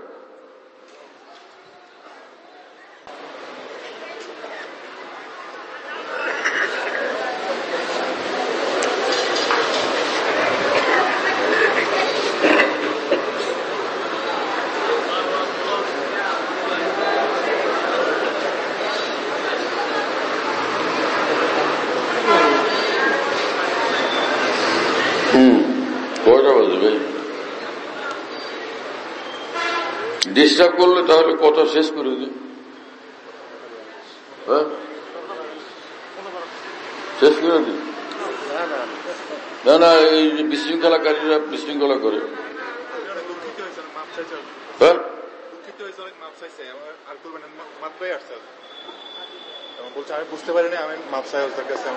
মাপ চাওয়া ঠিক আছে, কিন্তু এখানে কেউ ভিডিও করবেন না, ছবি তুলবেন না। যারা দ্বীনের কথা শুনতে চান বসেন, আমি শুধু কোরআন সুন্নাহর আলোকে ইনশাআল্লাহ কথা বলবো। কথা বুঝতেছেন? আমি যেখানে দ্বীনি কথা বলার আল্লাহ তৌফিক দেন, আমি চ্যালেঞ্জ গ্রহণ করে কথা বলি যে যা কিছু আলোচনা হবে সবটার পক্ষে কোরআন সুন্নাহর দলিল প্রমাণ আছে। এর দলিল প্রমাণ ছাড়া কথা বলি না। আলহামদুলিল্লাহ, কথা বুঝতেছেন আপনারা? হ্যাঁ, যেগুলো শুনবেন সব ইনশাআল্লাহ কাজের জিনিস, আল্লাহর রহমতে। আল্লাহ আমাদেরকে আমল করার তৌফিক দেন। আল্লাহ পাক আমাদেরকে মাফ করেন এবং আল্লাহর কাছে বেশি মাফ চাওয়ার তৌফিক দান করেন। বেশি বেশি মাফ চাইতে থাকি। যে সকল মানুষ বেশি বেশি মাফ চাইবে ওরা সব জান্নাতে চলে যাবে। প্রথম কাজ হলো ভালো আমল করি, এর সঙ্গে দ্বিতীয় কাজ হলো আল্লাহর কাছে তওবা ইস্তেগফার করতে থাকি। যারা তওবা ইস্তেগফার করতে থাকবে এরা কামিয়াব হয়ে যাবে। এক হাদিস শরীফ রাসূলুল্লাহ সাল্লাল্লাহু আলাইহি ওয়াসাল্লাম বলছেন যে একবার ইবলিস বলছিল যে, হে আল্লাহ, ওয়াইজ্জতিকা ইয়া রব, হে আল্লাহ আপনার ইজ্জতের কসম করে বলি, লা আযালু উগফি ইবাদাকা মা দামাত আরওয়াহুম ফি আরসাদিহিম। আল্লাহ আপনার এক এক বান্দার দেহে যতক্ষণ পর্যন্ত প্রাণ থাকবে ওকে নষ্ট করে গুমরা বানায়া জাহান্নামে নেওয়ার আমি সব রকম চেষ্টা করব। কে বলছিল এটা? ইবলিস। তা আল্লাহর ইজ্জতের কসম করে বলছে। হ্যাঁ, এত বড় দুঃসাহস। এর উত্তরে রব্বুল আলামিন বলছেন যে, শোন তুই আমার কথা, ওয়াইজ্জতি ওয়া জালালি ওয়ারতিফায়ে মাকানি, আমি আমার ইজ্জতের কসম করে বলি, আমার মহাপ্রতাপের কসম করে বলি, আমার সুউচ্চ মর্তবার কসম করে বলি, লা আযালু আগফিরু লাহুম মাস্তাগফিরুনি, আমার গুনাহগার বান্দারা যতক্ষণ পর্যন্ত আমার কাছে মাফ চাইতে থাকবে আমি ওদেরকে মাফ করতেই থাকবো। তা আমরা ভাই মাফ চাইতে পারবো না ইনশাআল্লাহ?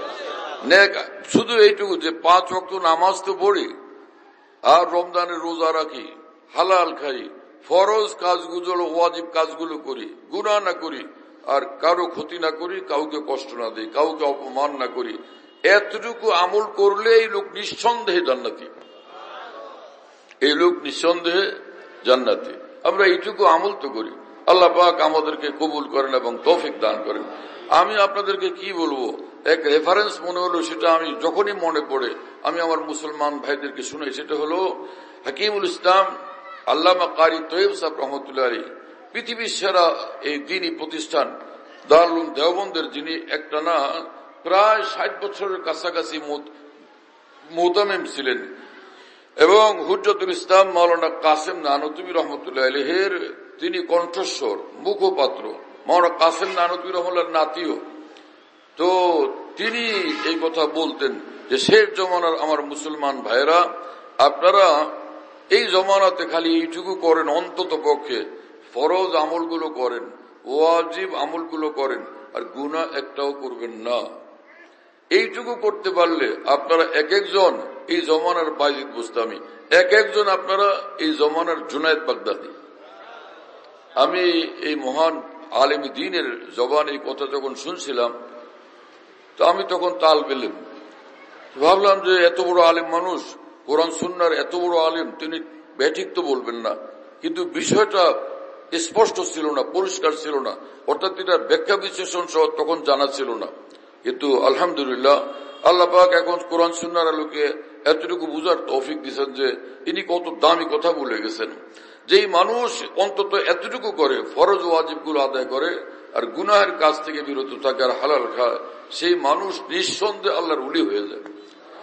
আর একটা বিষয়, সেটা যে সাধারণ মুসলমানরা কেন বহুত আলেম তালবেলে মানুষদের কাছে বিষয়টা মুস্তাজার না, পরিষ্কার না, সেটা হলো এই হাকিমুল উম্মত মুজাদ্দিদুল মিল্লাত মাওলানা আশরাফ আলী থানভীর মতো বিশ্বের শ্রেষ্ঠতম আলেমে দ্বীন এবং মুজাদ্দিদ, তিনি বলেন 5 ওয়াক্ত নামাজ যেরকম ফরজ প্রত্যেক মুসলমানের উপর, প্রত্যেক মানুষের উপর, প্রত্যেক মুসলমানের উপর 5 ওয়াক্ত নামাজ যেরকম ফরজ, এইরকম আল্লাহর ওলি হও ফরজ।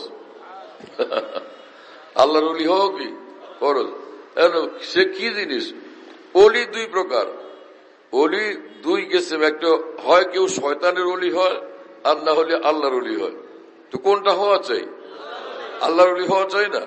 ওলি 2 কিসম, একটা হলো আউলিয়াউল শয়তান, শয়তানের ওলি, আর একটা হলো আউলিয়াউল্লাহ, আল্লাহ পাকের ওলি। আর আল্লাহ পাকের ওলি হওয়ার তরিকা হলো তার ভিতরে ঈমান থাকবে এবং সে ফরজ আমলগুলো করবে, গুনাহ একটাও করবে না। ফরজ ওয়াজিব আমলগুলো ঠিক রাখবে, গুনাহ একটাও করবে না। এতটুকু হইলেই সে ওলি আল্লাহ। আর 5 ওয়াক্ত নামাজ ফরজ, কি সারাদিন পড়তে হয় নামাজ? এই ফরজ ওয়াক্ত যখন আসে তখন ফরজ। আর আল্লাহর ওলি হিসাবে জীবন যাপন করা 24 ঘন্টা ফরজ। কি কথা বুঝতেছেন? আল্লাহর ওলি হিসাবে জীবন যাপন করা 24 ঘন্টার ফরজ। তার মানে 24 ঘন্টাই আমি আল্লাহর হয়ে থাকবো, এক মুহূর্তের জন্য আমি গায়রুল্লাহর হব না। 24 ঘন্টা আল্লাহর থাকা এটা জরুরি না, এটা দরকারি না, এটা উপকারী না। আমি 24 ঘন্টা আল্লাহর হয়ে থাকলাম। আল্লাহ তাআলা আমাদেরকে কবুল করেন, তৌফিক দান করেন। কোরআন শরীফে আল্লাহ পাক বলছেন যে তোমরা আমার ওলি হয়ে দেখায় দাও, তাহলে তোমাদের কোনো পেরেশানি নাই, কোনো টেনশন নাই, কোনো ভয় ভীতির কিছু নাই। আর আমার ওলি হওয়ার তরিকা হলো আল্লাযীনা আমানু ওয়া কানু ইয়াত্তাকুন, যে সকল বান্দারা ঈমানওয়ালা এবং জীবনের সর্বক্ষেত্রে আমি আল্লাহরকে ভয় করে আমার হুকুমের অধীন জীবন কাটায়, ওরা সব ওলি আল্লাহ। আল্লাহ তাআলা আমাদেরকে ওলি বানায় নেন এবং এই হুকুমের উপরে, এই কথার উপরে, এই আয়াতের উপরে শতভাগ আমল করার জন্য আল্লাহ তাআলা আমাদেরকে তৌফিক দান করেন। হ্যাঁ, তো একদিকে আল্লাহকে ভালোবাসবো, একদিকে রাসূলুল্লাহ সাল্লাল্লাহু আলাইহি ওয়াসাল্লামকে ভালোবাসবো। আল্লাহকে ভালোবাসা এটাও জরুরি, রাসূলুল্লাহ সাল্লাল্লাহু আলাইহি ওয়াসাল্লামকে ভালোবাসা সেটাও জরুরি। আর মানুষ যাকে মহব্বত করে, তো ওই যার প্রতি মহব্বত, তো তার কথাই আলোচনা করে, তাকে খুশি করার চেষ্টা ফিকির দিন-রাত 24 ঘন্টা থাকে। মাওলানা জালালউদ্দিন রুমি রহমতুল্লাহ আলাইহি বলেন, মজনু লায়লার যে পাগল হয়েছিল, তো লায়লার অলিগলিতে ঘুরতে থাকতো, ওর বাড়ির আশেপাশে ঘুরতো। লোকেরা জিজ্ঞেস করছিল যে তুমি এইখানে এসে এই বাড়ির আশপাশে খালি ঘুরো, এর কি ফায়দা, কি লাভ কি? তো বলছে যে আমরু আল্লাহ দিয়ারে দিলা দিয়ারে লায়লা উকাব্বিলু জাল জিদার ওয়া জাল জিদার আমা হুব্বুদ দিয়ারে সাগাফনা কলবি ওয়ালাকিন হুব্বু মান সাকানা দিয়ারা। আমি এই যে এই এলাকা, এই অঞ্চলের মহব্বত এটা না, এই যে বাগবাগানের মহব্বত এটা না, এই পাহাড় পর্বতের মহব্বত তা না। আমি এখানে সেখানে চুমুও খাই, মাটির মধ্যে চুমু খাই, দেওয়ালে চুমু খাই, পাহাড়ে চুমু খাই, গাছগাছালিতে চুমু খাই, কিন্তু আমার এই গাছগাছালিকে চুমু দেওয়া উদ্দেশ্য না, এই রাস্তায় ঘুরতে থাকা উদ্দেশ্য না। আমার অন্তরে লায়লার ভালোবাসা, ওকে ভালোবাসি কারণে ওর অলিগলিতে আমি ঘুরি। ওকে ভালোবাসি কারণে ওর অলিগলিতে ঘুরি, ওকে ভালোবাসি সেই কারণে ওর পছন্দের জিনিস, ওর আশপাশের জিনিসগুলো আমার প্রিয়, তাই ওদেরকে চুম্বন করি। এবং সে মাটির মধ্যে লিখতো লাইলা লাইলা। লোকেরা বললো যে হলকে পুরসি দিয়েছে বুধ। লোকেরা বললো যে কি করতেছে তুমি, মাটির মধ্যে লেখো গোফতে মস্কে নামে লাইলা মিকু নাম খাতেরে খুদরা তাসাল্লি মেয়েদাম। আমি এভাবে আমার প্রিয় তোমার লাইলার নাম লিখি, আমার মনে ভালো লাগে, শান্তি পাই আমি। মাওলানা জালালউদ্দিন রুমি রহমতুল্লাহ আলাইহি সেই জমানাতে যিনি বুখারী শরীফ পড়াইতেন, তিনি এই ঘটনা বর্ণনা করে বলেন যে ইশকে মাওলা গায়ে কামাজ লাইলা বুয়াদ গোয় গাস্তান বাহরিউ আওলা বুয়াদ। হ্যাঁ, আমাদের দেশে হুজুররা কেউ বুয়াদ পড়ে, কেউ বাওয়াত পড়ে। তো সে মুলতান গেলাম, ওখানে এক আলেম দিন বাওয়াত পড়তেছিল। বাওয়াতই তো পড়ে, বুদার হোনা বাওয়াত, কিন্তু অনেকে বুয়াদ পড়ে। যেমন চাহারাম, তারপর দুয়াম, আবার সুয়াম সিওয়াম। কেউ পড়ে সিওয়াম, কেউ পড়ে সুয়াম। মজনু বলছে কথা যে আমি লায়লার মহব্বতে এসব করি। মাওলানা জালালউদ্দিন রুমি রহমতুল্লাহ আলাইহি বলেন, একটার মেয়ের প্রেমে পড়ে যদি মজনুর এই হাল হয়, এই অবস্থা হয়, সারা দুনিয়ার থেকে আলোক হয়ে শুধু লায়লাকে নিয়ে ব্যস্ত।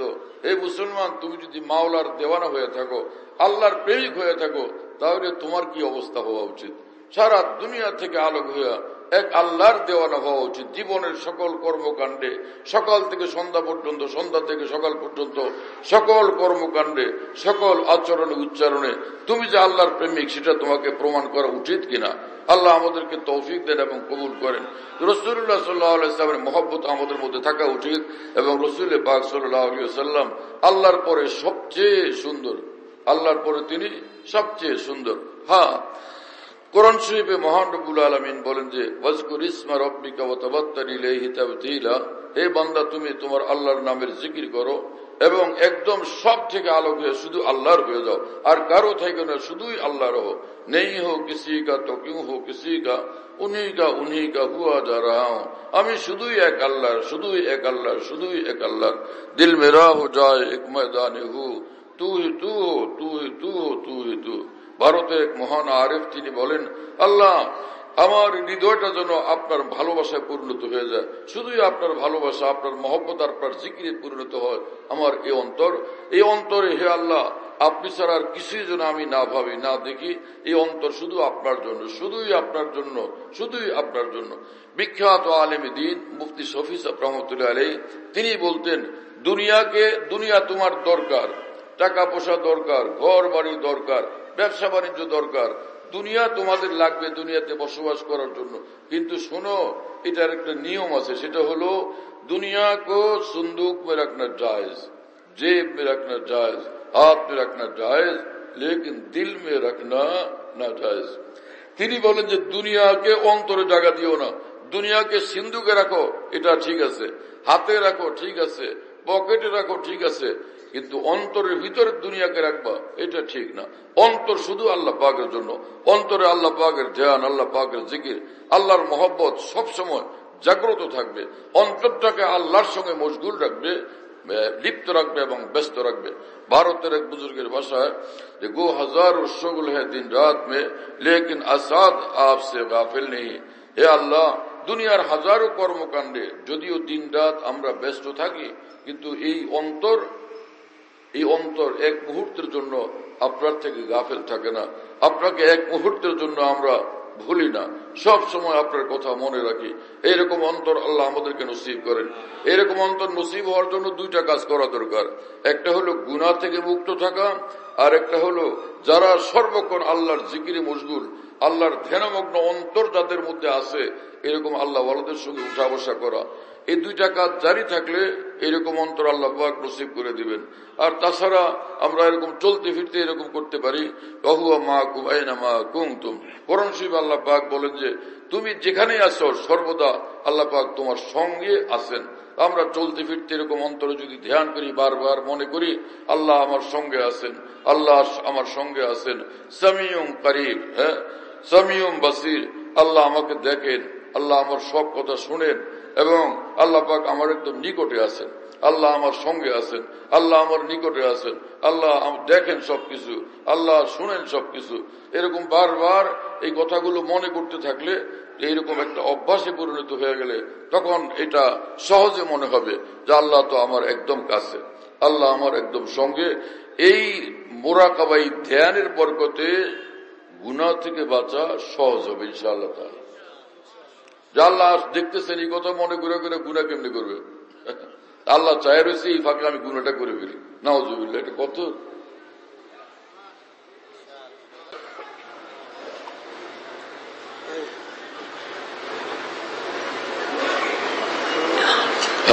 আরেক হাদিস শরীফ পড়ছিলাম যে রাসূলুল্লাহ সাল্লাল্লাহু আলাইহি ওয়াসাল্লাম বলেন, বুনিয়াল ইসলাম আলা খামস, ইসলামের বুনিয়াদ 5 জিনিসের উপরে।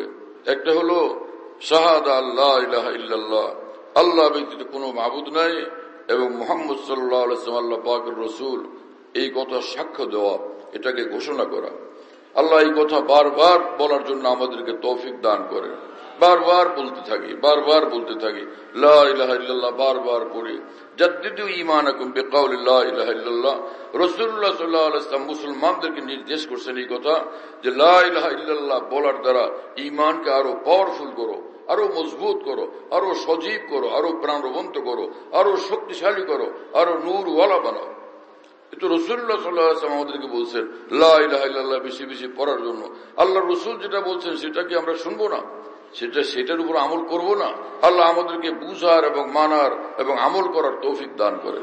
জাদ্দিদু ঈমানাকুম বিকাউলি লা ইলাহা ইল্লাল্লাহ সুবহানাল্লাহ বিহামদি। কি আজীব আল্লাহ রাসূলুল্লাহ সাল্লাল্লাহু আলাইহি ওয়াসাল্লামের এক কথা যে তোমরা ঘোষণা করতে থাকবে, সাক্ষ্য দিতে থাকবে যে এক আল্লাহ, এক মাবুদ, এক আমাদের উপাস্য, আর কোন উপাস্য নাই, এবং মুহাম্মদ সাল্লাল্লাহু আলাইহি ওয়াসাল্লাম আল্লাহ পাকের রাসূল।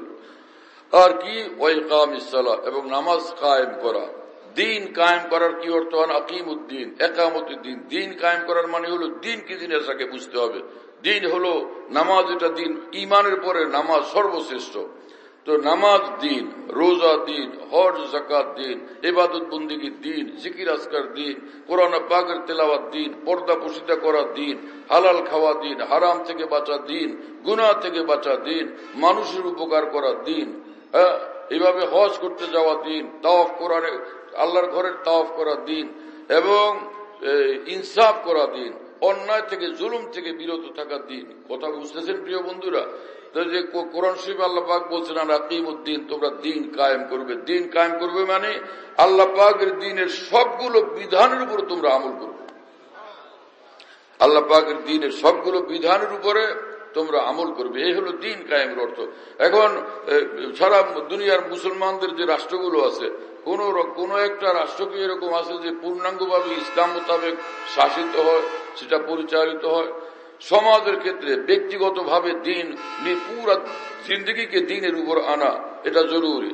একটা পরিবার পুরা দিন মোতাবেক চলবে, একটা সমাজ পুরা দিন মোতাবেক চলবে, একটা রাষ্ট্র রাষ্ট্রীয় ভাবেও পুরা দিন মোতাবেক চলবে। এ হলো পুরা একামতের দিন। কিন্তু যদি কেউ এই কথা বলে একামতের দিন মানে শুধু রাষ্ট্রীয়ভাবে ইসলাম প্রতিষ্ঠা করা, তাহলে কোরআনে পাকের এই আয়াতের ভুল অর্থ সে করতেছে নিঃসন্দেহ। কথা বুঝতেছেন প্রিয় বন্ধুরা? কোনোভাবেই একামতের দিনের এই অর্থ না। একামতের দিন হলো ইন্না দীন ইনদাল্লাহিল ইসলাম। আল্লাহ পাক পবিত্র কোরআনে বলছেন যে দিন তো আল্লাহ পাকের নিকট ইসলাম, আর ইসলাম তো এই সবগুলো আমলের সমষ্টির নাম। দিন তো আল্লাহ পাকের নিকট ইসলাম, আর দিন তো আল্লাহ পাকের নিকট একমাত্র ইসলাম, আর ইসলাম হলো সবগুলো, ইসলামের সবগুলো বিস্তারিত আমল, বিস্তারিত বিধানাবলীর সবটার সমষ্টির নাম। তাহলে দিন কায়েম করার অর্থ তাহলে কি দাঁড়াবে? যে সমগ্র ইসলামের যত আমল আর বিধান আছে সবগুলোকে পূর্ণভাবে তোমরা তোমাদের জীবনে প্রতিষ্ঠিত করো, বাস্তবায়িত করো, প্রতিফলিত করো, ব্যক্তিগতভাবে, পারিবারিকভাবে, সামাজিকভাবে এবং রাষ্ট্রীয়ভাবে এবং আন্তর্জাতিকভাবে, সর্বত্র সর্বক্ষেত্রে। আল্লাহ আমাদেরকে এবং সকল মুসলমানকে তৌফিক দেন, এবং বিশ্বের মুসলিম রাষ্ট্রগুলো যারা পরিচালনা করেন আল্লাহ তাদেরকেও তৌফিক দান করেন রাষ্ট্রীয়ভাবেও ইসলামের বিধানগুলো বাস্তবায়িত করার জন্য। তো ইকামিস সালাত, নামাজ কায়েম করো। নামাজ কায়েম করার কি অর্থ? এর অর্থ মুফাসসিরিনে কেরাম, মুহাদ্দিসিনে কেরাম একটাই অর্থ লিখছেন, সেটা হলো নামাজের মধ্যে যা যা আল্লাহ পাকের হুকুম আছে, রাসূলুল্লাহ সাল্লাল্লাহু আলাইহি ওয়াসাল্লামের তরিকা আছে, নামাজের আল্লাহ করতে গিয়ে শেষ পর্যন্ত সালাম পর্যন্ত পুরোটা এর ভিতর বাইরের সবগুলো আমলকে সুন্দরভাবে করো। নামাজের ভিতরে ফরজগুলো শতভাগ সুন্দরভাবে করো, ওয়াজিবগুলো সুন্দরভাবে পালন করো, সুন্নতগুলো সুন্দরভাবে পালন করো, মুস্তাহাবগুলো সুন্দরভাবে পালন করো। এইভাবে তোমরা নামাজ পড়ো। এই হলো নামাজ কায়েম করা। কায়েম করার অর্থ হলো পরিপূর্ণভাবে আদায় করা। এই কায়েম করার অর্থ হলো পরিপূর্ণভাবে আদায় করা, পূর্ণাঙ্গভাবে সেটাকে আদায় করা, পূর্ণাঙ্গভাবে সেটাকে বাস্তবায়ন করা, আমলের মধ্যে আনা। এটা হলো কায়েম করার অর্থ। নামাজ কায়েম করবে এবং রমজান মাসের রোজা রাখা, আর যাকাত ফরজ হলে যাকাত দেওয়া, হজ ফরজ হলে হজ করা। আল্লাহ তাআলা আমাদেরকে কবুল করেন, তৌফিক দান করেন।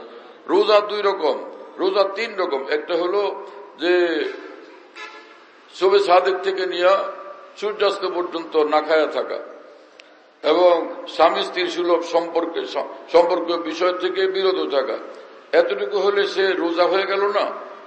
এটা হলো রোজার প্রাথমিক স্তর।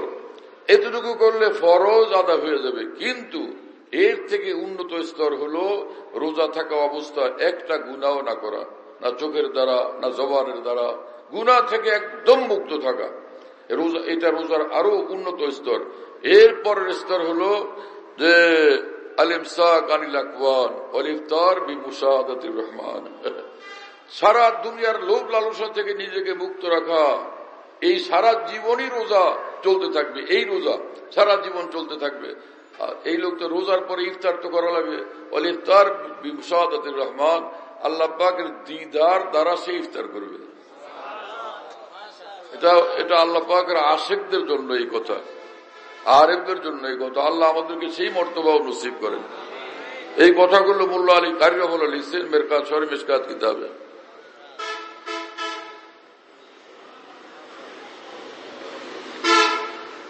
হ্যাঁ, কি একটা হাদিস পড়ছিলাম মনে হয় না, আর মনে নেই। আল্লাহ পাক আমাদেরকে আমলের তৌফিক দান করেন। যা কিছু আলোচনা হয়েছে এখন কি শেষ করে দেওয়া নাকি? অনেক রাত হয়ে গেছে না, 12টা বাজে নাকি? যা কিছু কথা আলোচনা হয়েছে আমাদেরকে আল্লাহ পাক আমলের তৌফিক দান করেন। এক তো এই যে ভাই আমরা 5 ওয়াক্ত নামাজ আদায় করি এবং হালাল খাই, গুনাহ থেকে বিরত থাকি, গুনাহ একটাও না করি। হাকিমুল ইসলাম কারি তৈয়ব সাহেব রাহমাহুল্লাহর এই কথা খুব আমরা সকলে মনে রাখি, আমাদের ভীষণ ফায়দা হবে। যে শেষ জমানার মুসলমান ভাইরা, আপনারা ফরজ ওয়াজিব আমলগুলো করবেন আর গুনাহ একটাও করবেন না। তাহলে আপনারা এক একজন এই জমানার জুনায়েদ বাগদাদি, এই জমানার বায়জিদ বুস্তামি, তার মানে আপনারা নিঃসন্দেহে এক একজন ওলি আল্লাহ।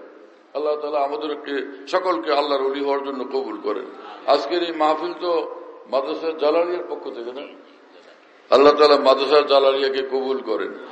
জালালিয়া ওনারা তাদের ওখানে জায়গা নেই, তাদের মাদ্রাসার সঙ্গে তো কোনো বড় জায়গা নেই, এজন্য তারা এখানে এবার মাহফিল দিছে। আল্লাহ তাআলা মাহফিলকে খুব কবুল করেন। হ্যাঁ, কিছু বলবেন? দোয়া করব, ঠিক আছে। আলহামদুলিল্লাহ রাব্বিল আলামিন ওয়াসসালাতু ওয়াসসালামু আলা সাইয়্যিদিল মুরসালিন ওয়া আলা আলিহি ওয়া আসহাবিহি আজমাইন। আল্লাহুম্মা সাল্লি আলা সাইয়্যিদিনা ওয়া মাওলানা মুহাম্মদ ওয়া আলা আলি সাইয়্যিদিনা ওয়া মাওলানা মুহাম্মদ ওয়া বারিক ওয়া সাল্লিম।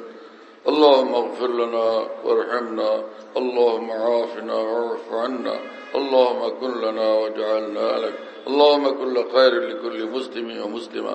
اللهم ربنا آتنا في الدنيا حسنة وفي الآخرة حسنة وقنا عذاب النار. আল্লাহ আমাদের সকলকে মাফ করে দেন, সমস্ত মুসলমানকে মাফ করে দেন। আল্লাহ জান্নাতুল ফিরদাউস আমাদের জন্য মঞ্জুর করেন, জাহান্নাম থেকে আমাদেরকে বাঁচান, সমস্ত গুনাহের কাজ থেকে বিরত থাকার আমাদেরকে তৌফিক দান করেন। যার যে গুনাহ আছে গুনাহ থেকে তওবা করার তৌফিক দেন এবং গুনাহ থেকে বাঁচার পূর্ণ হিম্মত ও তৌফিক আপনি দান করেন। আল্লাহ ফরজ ওয়াজিব আমলগুলো যেন আমরা ঠিক মতো করতে পারি, সব গুনাহ থেকে বাঁচতে পারি, হালালের উপর কায়েম থাকি, হারাম থেকে দূরে থাকি। আল্লাহ আমাদেরকে তৌফিক দান করেন।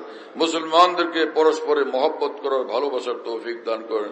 মুসলমানদের মধ্যে গভীর ভ্রাতৃত্ববোধ আপনি জাগ্রত করে দেন, সব সময় জাগরুক রাখেন। মুসলমানদের ভিতর থেকে ঝগড়া ফাসাদ বিবাদ শত্রুতা হিংসা বিদ্বেষ আপনি দূর করে দেন। আয় আল্লাহ আমাদের দেশের উপর সীমাহীন রহমত বরকত নাজিল করেন, সীমাহীন নূর নাজিল করেন। আয় আল্লাহ আমাদের দেশকে সকল পেরেশানি থেকে, বিশৃঙ্খলা থেকে, ফিতনা ফাসাদ থেকে, সব খারাপি থেকে হেফাজত করেন। আয় আল্লাহ আমাদের দেশটাকে আপনি শান্তি দান করেন, দেশের মধ্যে শান্তি দান করেন। আয় আল্লাহ দেশের মধ্যে দিন দিন উন্নতি, অগ্রগতি, সমৃদ্ধি দান করেন। উত্তরোত্তর উন্নতি, অগ্রগতি, সমৃদ্ধি আপনি দান করেন। আয় আল্লাহ আমাদের দেশের জমিনের মধ্যে এবং সমগ্র মুসলিম জাহানের জমিনের ভিতরে আয় আল্লাহ অফুরন্ত, অকল্পনীয়, অভাবনীয়, অফুরন্ত খনিজ সম্পদ দান করেন। তেলের খনি, গ্যাসের খনি এবং দামি দামি খনিজ সম্পদ সমূহ দান করেন। আয় আল্লাহ আমাদের দেশকে এবং মুসলিম জাহানকে শত্রুদের সকল চক্রান্ত ষড়যন্ত্র থেকে হেফাজত করেন। আমাদের মুসলিম দেশগুলোর বিরুদ্ধে ভিতর বাইরের সকল শত্রুদের সকল চক্রান্ত ষড়যন্ত্রকে আপনি চূর্ণ বিচূর্ণ করে দেন, নির্মূল করে দেন, নিশ্চিহ্ন করে দেন। আয় আল্লাহ আমাদের দেশকে সার্বিকভাবে সর্বাঙ্গীনভাবে শক্তিশালী করে দেন, বরকতময় করে দেন, সমৃদ্ধিশালী করে দেন। আয় আল্লাহ আমাদের সব নেক আশা পুরা করেন, সব মুশকিল আসান করেন। আয় আল্লাহ সকলের হায়াতে বরকত দান করেন, রিজিকে বরকত দান করেন, ব্যবসা বাণিজ্যে বরকত দান করেন। দুনিয়ার এই প্রান্ত তো এই প্রান্ত পর্যন্ত যত মুসলমান ব্যবসা বাণিজ্য করেন, সকলের ব্যবসা বাণিজ্যের মধ্যে অকল্পনীয়, অভাবনীয়, অফুরন্ত বরকত দান করেন। আমাদেরকে সুস্থ করেন সকল রোগ ব্যাধি থেকে। আমাদের সকল রোগীদেরকে এবং সারা দুনিয়ার মুসলমানদের মধ্যে যারা অসুস্থ সকলকে সুস্থ করে দেন। সকল রোগ ব্যাধি থেকে আপনি আমাদেরকে সেবা দান করেন এবং দুরারোগ্য সকল কঠিন ব্যাধি থেকে আমাদেরকে হেফাজত করেন। আমাদের পরিবার পরিজন, সন্তানাদি, আপনজন, প্রিয়জন, আত্মীয় স্বজন, বন্ধু বান্ধব সকলকে হেফাজত করেন। আয় আল্লাহ এই মজলিস মাহফিলে যারা আসছেন, দীর্ঘ সময় দিনের কথা শুনছেন, আল্লাহ আপনি সকলকে কবুল করেন। আমাদের সকলকে আউলিয়া সিদ্দিকীন বানায়া দেন। আমাদের সন্তানাদি, পরিবার পরিজনকে আউলিয়া সিদ্দিকীন বানায়া দেন। কামেল মোমেন আপনি আমাদের সকলকে বানায়া দেন। ইমানের উপর, দ্বীনের উপর আমাদেরকে সুপ্রতিষ্ঠিত করে দেন। যখন দুনিয়ার থেকে উঠাবেন, ইমানের সাথে, দ্বীনের সাথে আপনার নিকটে আপনি নিয়ে যান। আয় আল্লাহ আপনি আমাদেরকে কবুল করেন। আল্লাহ আমাদের দোয়া মুনাজাতকে কবুল করেন। আল্লাহুম্মা ইয়া রাব্বাল আলামিন ইয়া হাইয়্যু ইয়া কাইয়্যুম বিরহমাতিকা আস্তাগীস। আয় আল্লাহ সারা দুনিয়ার যত দ্বীনি মাদারিস, দ্বীনি মাদ্রাসা, দ্বীনি মার্কাজ, সকল দ্বীনি মাদ্রাসা, দ্বীনি মার্কাজগুলোকে আপনি কবুল করেন। এই দ্বীনি প্রতিষ্ঠানগুলো সব জরুরত গায়বী খাজানা থেকে পুরো করে দেন। আয় আল্লাহ মুসলমানদেরকে দ্বীনি প্রতিষ্ঠানগুলোর সঙ্গে আন্তরিকভাবে জুড়ে থাকার এবং খেদমত করার সেবা দানের তৌফিক দান করেন। মাদ্রাসা জালালিয়া লক্ষ্মীপুর শহরের বুকের মধ্যে আয় আল্লাহ এই মাদ্রাসাকে আপনি আজিম শান কবুলিয়ত দান করেন। এই মাদ্রাসাকে দিন দিন উন্নতি, অগ্রগতি নসিব করেন। এই মাদ্রাসার জন্য সুবিশাল বড় জায়গা আপনি দান করেন, অনেক বড় জায়গা আপনি ইন্তজাম ফরমায়া দেন। আল মুঈন মাদ্রাসাকেও আপনি কবুল করেন। ওদের যে জায়গা নিচে নতুন, সেই জায়গার টাকা পয়সা পরিশোধ করা সুবিশাল প্রতিষ্ঠান জামে হাকিমুল ইসলামকে আপনি কবুল করেন। আয় আল্লাহ বড় বড় দ্বীনি প্রতিষ্ঠান আপনি বানায় দেন। যতগুলো প্রতিষ্ঠান এখানে আছে সবগুলো প্রতিষ্ঠানের জরুরতগুলো পুরা করে দেন। ওলামায়ে দ্বীনের হায়াতে আপনি বরকত দান করেন, মাশায়েখ উম্মতের হায়াতে বরকত দান করেন, দ্বীনের সকল খাদেমদের হায়াতে আপনি বরকত দান করেন। সব মুসলমানের ঘরে ঘরে সীমাহীন রহমত, বরকত, নূর আর নূর নাজিল করেন। اللهم ربنا تقبل منا إنك أنت السميع العليم وتب علينا إنك أنت التواب الرحيم سبحان ربك رب العزة عما يصفون وسلام على المرسلين الحمد لله رب العالمين ওয়ালাইকুম আসসালাম। আমাদের ঢালকানগর খানকাহে যেখানে আমি আছি, খানকা ইয়াদগারে হাকিমুল উম্মত, মনে রাখো, বলো খানকা ইয়াদগারে হাকিমুল উম্মত। হাকিমুল উম্মতের স্মৃতি এখানে, হাকিমুল উম্মতের কথাবার্তায় আলোচনা হয় আলহামদুলিল্লাহ। একটা নাম, কিন্তু তামাম আকাবের কথাই আলোচনা হইতে থাকে আলহামদুলিল্লাহ। বাইতুল হক জামে মসজিদ, ছাপড়া মসজিদ বলে, 5 তলা বিল্ডিং, ওটার নাম ছাপড়া মসজিদ। সেই পুরানো নাম এটা আছে। তো ছাপড়া মসজিদ, সেখানে মাসিক ইজতেমা হয় প্রত্যেক ইংরেজি মাসের দ্বিতীয় বৃহস্পতিবার। আসর থেকে শুরু হয়, রাত 10টা পর্যন্ত, 10:30 পর্যন্ত হয়।